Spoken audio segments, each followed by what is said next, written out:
Hello जी, राम राम जी। कैसे हैं आप सब लोग? आई होप कि आप सब अच्छे होंगे। तो वेलकम करती हूँ आप सबका मेरे चैनल पर। तो आज की वीडियो, वैसे तो रोज़ की वीडियो इंटरेस्टिंग होती हैं मेरी तरफ से तो, बट आज की और ज़्यादा है। तो एक बार वीडियो को पूरी सुनना, उसके बाद ही आप लोग कमेंट करना। तो कल परसों मैंने एक वीडियो डाल ली थी कि जीरो बजट से हम जब सिलाई का काम शुरू कर सकते हैं। तो उस पर एक बहन का कमेंट है कि जीरो बजट में इस दुनिया में कोई काम नहीं है या कोई बिजनेस है। सेविंग मशीन खरीदने में ही 7 के 15 के लगते हैं, यानी कि 7 से 15 हज़ार तक की सेविंग मशीन आती है। बिल्कुल आई एग्री। लेकिन अपने इंडिया में पूरे में तो नहीं कहूँगी, लेकिन अपनी तरफ जहाँ मुझे मेरे जितने सब्सक्राइबर्स हैं ना, मैं उनको नज़र में रख के वीडियो बनाती हूँ। ठीक है, हालांकि मेरी वीडियो ऐसी जगह भी जा सकती है, आई नो, कि जहाँ पे मतलब हमारे जैसे बंदे ना हों, लेकिन फिर भी ज़्यादा चांसेस मेरे यही हैं कि भाई मेरे जैसे ही बंदे मेरी वीडियो देखते हैं, मुझे पता है इस चीज़ का। तो अपने में है ना, सेविंग मशीन जो होती है ना, वो हर घर में होती है। कोई ही घर ऐसा मिलेगा जिसके घर में मशीन नहीं होगी। जो पहले की नॉर्मल मशीन है, जो कि हमारी मम्मी के टाइम की होगी, मम्मी के बाद भाई घर में भाभी आती है, भाभी भी लेके आती है। मशीनें तो ऐसी चीज़ है, आजकल फिर भी थोड़ा सा ऐसा ट्रेंड है कि मशीनें शायद नहीं देते, या उन लड़कियों को इंटरेस्ट ही नहीं होता है मशीनों में, इसलिए वो नहीं लेके जाते। नहीं तो पहले है ना, दहेज में और कुछ दे या ना दे, लेकिन मशीनें ज़रूर देते थे सबको। मतलब यही लगता है कि एक औरत भाई मतलब और कुछ ना करेगी तो अपना सिलाई करके अपने बालका ना पाल ले, वह कुछ मतलब अपने में या सोचो है करे। ठीक है, तो मैंने मेरी नज़र में जिस एरिया तक मैं बिलोंग करूँ या जिस एरिया में मैं रहूँ हूँ, वहाँ के हिसाब तक मेरी नज़र में कोई अगर होगा ना तो 100, 150, 200, 500 घर में तो कोई एक आधा घर ऐसा मिल जाएगा जिसके घर में मशीन नहीं होगी। जो काम बिल्कुल नहीं करते ना, उनके घर में भी मशीन मिलेगी, क्योंकि छोटा मोटा गामा में तो हर घर में मिलेगी यार। पाटे टूटे समारणती वो बुटीक का पना लेके जाते। ये चीज़ शहरों में ही है कि एक टाका उधड़ गया, चलो बुटीक पे लेकर, एक टाका उधड़ गया, चलो इसने लेकर, गामा में अपने आप कर ले हुए हैं। तो जब मशीन आपके पास होगी तो स्टार्टिंग में तो आपने जब काम करना तो उसी मशीन तक काम करोगे ना आप, या मशीन के होते हुए भी आप मशीन खरीदोगे? ऐसा तो होगा नहीं। हाँ, जिसके पास नहीं है तो उसको तो मशीन लेनी पड़ेगी। मैंने अपनी पहले भी वीडियो बनाई है, उसमें बताया है अगर किसी के पास मशीन नहीं है तो मशीन खरीदनी पड़ेगी आपको। बिना मशीन के तो काम होगा ही नहीं, सबको पता है इस चीज़ का। तो अगर किसी के पास मशीन है, अपनी घर वाली मशीन, अगर बहुत पुरानी है, थोड़ी बहुत ख़राब वराब चलती है, तो उसमें पैसे लगा कर उसने आप ठीक करवा कर अपना मतलब उस मशीन तक आप अपने जोड़ना शुरू करो। थोड़े थोड़े पैसे जोड़ कर अपनी मशीन ले लो, कोई दिक्कत ना है। अगर वो मशीन आपकी ठीक नहीं चलती है तो ठीक है। तो मेरा मतलब ये था कि हम मशीन अगर हमारे पास है तो हम बिल्कुल कम बजट में, बिल्कुल जीरो है बजट लगा लो आप, उससे अपने सूट सिल सके हैं। और सिलाई का काम अगर आपके पास मशीन है ना, तो ला मेरे खाली मशीन दो मेरे तय, और मेरे तय एक भी पैसा मत दो आप, ला मैं जीरो बजट में सूट सिल कर दिखाऊंगी आपने, और उस तय फिर अपनी अर्निंग करके दिखाऊंगी। हैं, मैं कर सकती हूँ, हर कोई कर सकता है। लेकिन हाँ, मशीन वाली बात आपने बिल्कुल ठीक बोली है। हो सकता है आपके पास मशीन ना हो, उनके लिए ये बात है कि मशीन तो उनको खरीदनी पड़ेगी। आई एग्री, आपकी बात से मैं एग्री करती हूँ। जिनके पास मशीन नहीं है उनको तो मशीन खरीदनी पड़ेगी। ठीक है, तो थैंक यू सो मच। आपने कमेंट किया है तो इस कमेंट का हो सकता है किसी और को भी डाउट हो, भाई वो भी सोचेंगे भाई इस चीज़ को, तो उनके लिए भी शायद फ़ायदेमंद रहा हो, है ना। तो थैंक यू, जो भी आपने कमेंट किया है मैंने उसका रिप्लाई आपको दिया है। तो एक बाण का कमेंट था, बेबे क्या ये तीरे वाला फॉर्मूला ब्लाउज़ में भी अप्लाई कर सकते हैं? अगर हम ब्लाउज़ में बैक नेक 11-12 इंच का बनाएं तो कितना तीरा लें? हाँ बिल्कुल, ब्लाउज़ में भी सेम। अगर आप 11-12 का बना सकते हो तो 6 इंच तीरा लेके और मुड्डा लेके आप उसकी कटिंग कर सकते हो। मैं ब्लाउज़ में भी सेम फॉर्मूला यूज़ करती हूँ। दी हेलो, बॉडी का नाप कैसे लेते हैं दी, वो भी वीडियो पोस्ट करो। ठीक है, ओके बहन। मेरा क्वेश्चन है कि अगर हम किसी भी लड़की को या फिर लेडी को स्टिचिंग सिखाते हैं तो उसमें प्राइस के हिसाब से क्या क्या सिखाएं और कितने टाइम के हिसाब से सीख सकते हैं? प्लीज़ दी इस पे एक वीडियो जल्दी बनाना, जैसे कि suit, salwar, pant, palazzo, frock, suit और blouse, circle palazzo. Please reply करना। देखो, जो भी आप उनसे चार्जेस ले, जो स्टार्टिंग में तो बेसिक ही सिखाते हैं, ठीक है। अब उनको कितने महीने सीखना है वो डिपेंड करता है। अब जैसे हम स्टार्टिंग में हमने सीखा था सेंटर में 6 महीने का कोर्स होता है। उस 6 महीने में से शायद हम 4 महीने ही, मैं तो शायद 4 ही महीने गई हूँ, क्योंकि बीच में छुट्टी मैं खुद भी ले लेती थी, कभी सेंटर वाली भी कर लेती थी, कभी कुछ ऐसा होता ही रहता है। तो 6 महीने कंटिन्यू तो कोई जा ही नहीं पाता है।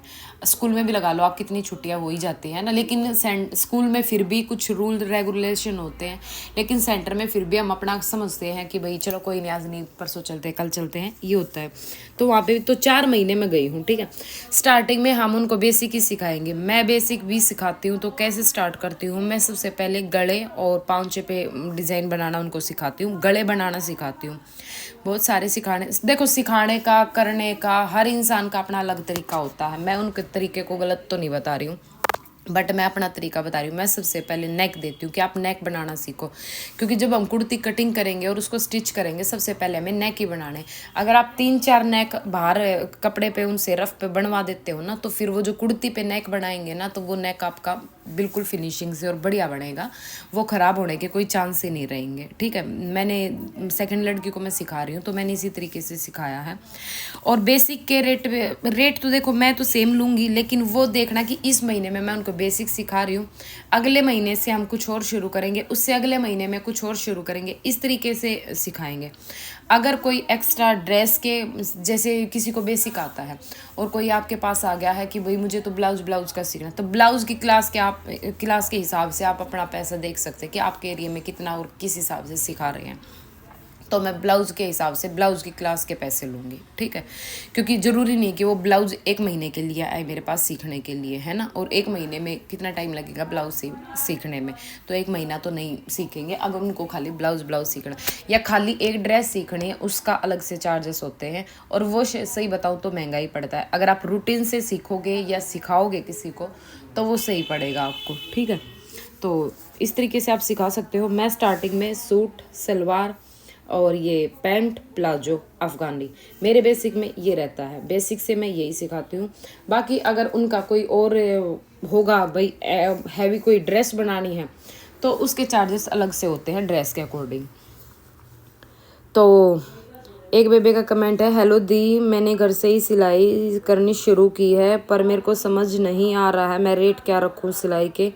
प्लीज़ आप एक वीडियो रेट लिस्ट पर बनाएं। देखो मैंने रेट लिस्ट पर वीडियो वैसे तो बनाई हुई है, लेकिन फिर भी आपके कमेंट का रिप्लाई करती हूँ। अगर आपने घर से सिलाई करना शुरू किया है, तो आप थोड़ा सा रेट कम रखो अपना पहले, जो और बुटीक लेते हैं आपके उनके अकॉर्डिंग, जो बुटीक पे रेट है उनसे थोड़े थोड़े कम रखो। अभी न्यू स्टार्टिंग है, जैसे आपका काम चल जाए ना, तो आप अपने बाद में रेट बढ़ा सकते हैं। फिर आपके जो कस्टमर होंगे ना, जो आपसे काम करवाएंगे, आपका नेचर, आपका काम करने का तरीका, अगर वो ज़्यादा भी होगा ना, जैसे अब कोई अल्ट्रेशन है सूट में, भाई उनको फिट नहीं आया है, तो आप उसको खुश होकर करते हो ना, तो वो कस्टमर दोबारा भी आएगा। और जल्दी, सबसे मेन काम होता है जल्दी करने का। जैसे किसी ने आपसे सूट सिलवाया और सूट सिलवाने के 10-15 दिन बाद वो आती हैं, तो कहती है कि भाई वो मेरे को थोड़ा टाइट हो गया है, मेरे को लूज़ हो गया है। उस सूट को आपने ले लिया, उसको आप 1-2-3 दिन के अंदर करके उनको दे दो। अगर हम उसको 10-15-20 दिन तक घेरे रखेंगे ना, वही सूट, क्योंकि जो हमने बनाया है, तो वो फिर वहाँ तय मतलब वो हो जाएगा कि भाई नहीं, ये तो घेरे रखा है। टेलर क्या करते हैं, यही करते हैं कि वो सूटा ना घेरे रखा है। फिर अगर आप उन तक टाइम तक दोगे ना, तो वो नेक्स्ट टाइम नहीं सोचेंगे, अरे चल कोई बात ना, अगर मान ली भीड़ा चौड़ा हो भी गया तो टाइम तो दे देगी, जल्दी दे देगी मेरे सूट ना, घेरे तो ना रखेगी। तो इस तरीके से आपके कस्टमर भी इंक्रीज होंगे, ठीक है। इस चीज़ का ध्यान रखो आप। एक बेबे का कमेंट है, ए बेबे, मेरी 2 गुड़िया होने के बाद पतली होगी मैं, तो सब ननू लग गया है कि मैं दुखी हूँ, जाए तो पतली होगी, क्योंकि मेरी लव मैरिज है। निशा, अच्छा। देखो जो पतले लोग होते हैं ना, उनको ट्रोल तो बहुत किया जाता है, मेरे को तो बहुत किया गया था। अब तो मेरे को कोई नहीं बोलता है, क्योंकि अब मैं ना पतली हूँ और ना मोटी हूँ। रही बात पेट की, पिछली वीडियो में मैंने कमेंट देखे थे, दीदी आपका पेट निकल गया है। और देखो भाई, पेट तो अब पूरा दिन बैठे रहा है, तो कोई बड़ी बात ना है निकलना, है ना। बाकी मैंने तो सुथरा लगा है पेट तो मेरा। क्योंकि ये पेट है ना, जो इससे तो इंसान मोटा लग गया अगर, इससे तो पतला लग गया अगर मैं थोड़ी बहुत ठीक लागू, तो शायद इस पेट की वजह से ही लागू। अगर मेरा पेट बिल्कुल ना हो, तो मैं घनी पतली लागूंगी, फिर लोग ट्रोल करने लग जाऊँ। अरे ऐसे ऐसे आदमी दिखा दूंगी मैं, खुद पतले, खुद सूखी हड्डी रहे, हर वे दूसरा नताने मारते हुए हैं, ठीक है। मैंने ऐसे भी देखे हैं। और जो एक आधे की भगवान ने मोटी दे ही दे रहे हो, और वे को अखर बोटे रहे हैं, उन ना तो भाई बोलने का इतना मौका मिल जावा है, वे तो बस लेनी देनी करके धर दे हुए हैं। अपने मोटापे ना देखते वे दूसरे के पतले पड़ना देखा है, पता है वे क्यों सोचे जावे हैं, वे जड़ा है मारते हैं कि भाई हम इनके जितने पतले क्यों ना है, तो वे जड़ते भूनते कवा, या बात सोचा करो, ठीक है। और रही बात देखो मोटा होने के बाद इंसान पतला उसके हाथ में नहीं है, ठीक है, वो बॉडी स्ट्रक्चर हो जावा, बॉडी का अपना खाने पीने का सारी चीज़ जरूरी ना है कि हमने कोई दुख है जाए तो हम पतले हैं। बहुत सारी दुनिया ऐसी है बहुत खुश है, वे भी पतले हैं क्योंकि वे अपने आप में कुछ मेंटेन रखे, किसी का शरीर ऐसा है, ठीक है। मैं हूँ ना, मैं बचपन से ऐसी हूँ, मैं कदे मोटी नहीं हुई हूँ, मैं कदे 4-5 महीने की मोटी थी, मेरी मम्मी बताया करे, बोली उसके बाद तेरा एक बार मोती झाड़ा लेकर था, उसके बाद तो कदे जिंदगी में उभरिया को ना। पर मेरी मम्मी के डायलॉग क्या होया करते बेरा, हम जब शादी से पहला पढ़ा करती ना, जब नू कहती पढ़ाई की कास मानना है, पढ़ाई छूट जाओगी ना जब मोटी होगी, फिर भाई वह पढ़ाई भी छूट गई, फिर अपना काम वाम में लगे। जैसे पढ़ाई छूटने के बाद 1-2 साल तो रही हूँ घर में, सिलाई विलाई सीखी है ऐसे ही अपना। फिर बोली काम की दाब मानना, काम बत्ती है इसने, ब्याह हुई पीछे हो जाएगी। फिर भाई वो ब्याह भी हो गया, ब्याह हो गया तो काम जितना बहुना रहा उतना तो था ही। फिर बोली के नाम है इब बना हुआ बालक हुई पीछे होगी, फिर भाई वे बालक भी हो गए, भगवान की दया है, नॉर्मल डिलीवरी थी तो वे बालक हो गए, फिर भी ना हुई। जापे में भी मोटी नहीं उठी, मैं कह भाई जापे में तो कम से कम थोड़ा बहुत 2-4-5 किलो वेट बढ़िया हो, कोई मतलब नहीं। फिर भाई बालक हो गए तो फिर बोली कि अरे बालक छोटे है, ऊपर तले के बालक हो गए, परेशान गणे कर रहे हैं, थोड़े से बालक ऊपर ना होंगे ना जब हो जाएगी। भाई वे बालक भी ऊपर ना हो रहे हैं एक 10 साल का हो रहा है, एक 12 साल का हो रहा है, तो तन्नू ईब भी मोटी नहीं हुई। ईब की बार जाऊंगी माँ तू न्यू बता दे मैं आखिर में मोटी कद होऊंगी बाकी सच बताऊं तो मैंने होना नहीं है मोटा, क्योंकि मैं जो हूँ बिल्कुल फिट हूँ, ना मैंने मोटा होना इससे और ना मैंने पतला होना। बट कहीं जाऊँ मैं हमारे घर, बाकी और तो कोई ना कहता, मेरे हस्बैंड मेरे पीछे लगे रहा अगर कि मोटी हो थोड़ी, मोटी हो थोड़ी, मोटी हो थोड़ी, दही बढ़ जाएगी, सुथरी लगेगी। मैं सुथरी तो मैं भी लागू हूँ, ठीक है, कोई कमी ना है, तुम बता दियो भाई कमी होता है कुछ, मोटा होना है या ना होना है, क्योंकि एक बार मोटापा बढ़न लग गया ना तो वो रोकना मुश्किल हो जावा है। दुनिया तो खावा दवाई पतले होने की, हम पतले ना होते, पतले ना होते, और मेरा डंडा चढ़ा रखा मोटे होने का कि तू मोटी ना होती, मोटी ना होती, है ना। और मोटी हो जाऊंगी जब नू कहा पतली हो, पतली हो, तो भैया दुनिया है ना, हमने क्यों करे बिना जीने देवे, तो अपने आप में खुश रहो। मेरा मानना तो यो है इंसान का शरीर में बीमारी नहीं होनी चाहिए, फिर वो मैटर नहीं करता कि वो मोटा है या पतला है, चाहे वो कितना ही मोटा हो। और मोटे मोटे तो क्यूट दिखे अगर है, पतले हॉट दिखे हैं, स्लिम दिखे हैं, है ना, कूल दिखे हैं, तो सबका अपना एक जो भी जिसका शरीर रहा है ना उसके हिसाब से वो दिखन लग जावा है। और ये हमारे घर में मोटे आदमी तो वे हमने मोटे ना हमने देखने की आदत हो रही तो वे मोटे अच्छे लगे हैं, जो पतले हमने उन्हें पतले देखने की आदत हो रही तो वे पतले बड़े अलग हैं, है ना। पहले तो मैं इतनी पतली थी, जिस टाइम पे मेरी शादी हुई थी उस टाइम पे समोसा पजामी चल रही थी, भाई साहब घर क्या ना है ना सारा ना, मेरी मम्मी भी नहीं सिलन दिया करती, मैंने 4-5 सूट सिला करती उनमें तो एक सिमा करती रो पीट का, वो भी ना मैंने पजामी नहीं सिमन दिया करती, पर मैं भी आगे पीछे तो सूट ना काट कर जब सिम लिया करती। सेम यह दिक्कत मैंने शादी के बाद आ गई, मेरी सासू भी नू कहती है पजामी मत पहरा कर, मेरा पति भी नू कहता पजामी मत पहरा कर, और मन पजामी इतनी पसंद थी कि पजामी तो मेरी, फिर भी मैं वो काम करती। अब मम्मी इधर उधर होती ना जब सूट में कैची भर का पजामी सिम लिया करती, मेरा पति तो इतनी जिद लगा लिया करता, नू कहता कि पजामी पहरेगी तो कितने लेकर नहीं जाऊंगा, कितना बाहर जाते नहीं, बोले सलवार पहरेगी तो चल लगी ना तो नहीं जाओगी, उनको मोटी हो जाए तो फिर पहर लिए कुछ भी, उनका मतलब कहने का यो था। पतली टांग इतनी पतली थी ना कि कति सिगरेट सी, ये तो फिर भी थोड़ी ठीक हो रही है, तो भाई साहब सारी सुननी पड़ा है, बट मन ने नहीं फर्क पड़ा ना, मैंने पजामी पहननी छोड़ दी, और भाई जो मैंने पहनना था वो मैंने पहरा है, किसी ने कितनी है कही उचे वो तब ना अच्छा लगा मत लागो, पर मन ने तो पसंद है। ये थारे जो मैं तो सारी उम्र मोटी ना हूँ तो मैं पजामी ना पहनूंगी सारी उम्र, बताओ भाई कोई बात हुई, तब फालतू ना सुना करे किससे की। और रही बात बेबी तेरी लव मैरिज है, लव मैरिज जब करी होगी जब तेने न्यू लग गया होगा कि तू अपनी लाइफ में खुश है, और तेरे मैंने कई कमेंट देखे जिन कमेंट देखो ऐसे तो हम जब तक किसी से ना मिल लेते या मिलने के बाद भी अंदाजा नहीं लगा सकते किसी से, क्योंकि कुछ पल की मुलाकात में हम इनू नहीं देख सकते हैं कि ये बंदा अंदर तक खुश है या नहीं है, लेकिन जिस तरीके से आपके कमेंट रहा मन्नत लग है कि आप अपनी लाइफ में खुश हो, और भगवान आपने खुश रखा है। लव मैरिज करना कोई गलत थोड़ी ना है, और लव मैरिज कर ली तो जरूरी थोड़ी ना है कि मतलब वो इंसान दुखिया रह सके है, हद है। तो बच्चे होने के बाद है ना बहुत सी औरता में फ़र्क पड़ जावे है, कुछ भाई बालक कलेशी हो जावे हैं, और उन चीज़ा ने माँ बहुत ज़्यादा वो करा है कि भाई सारी अण कलेश मम्मी मम्मी री री री री री करते आगे पीछे हटते रहे हैं। मैं हूँ ना, मैं बहुत चीज़ मानना करूँ, ये मेरे बालक अगर आपस में लड़ने लग जाओ ना, मैं इतनी मतलब अंदर तक लिकड़ का आया कर, मेरे अंदर जो गुस्सा हुआ है या जो भी वो उस टाइम पर स्ट्रेस रहा ना, और जो इंसान ऊपरी ऊपरी गुस्सा या वो करेगा ना, वो इंसान तो फिट रहेगा, लेकिन जो अंदर अंदर तक गुस्सा निकालेगा ना, उसमें कुछ ना कुछ तो फ़र्क जरूर पड़ेगा, ठीक है।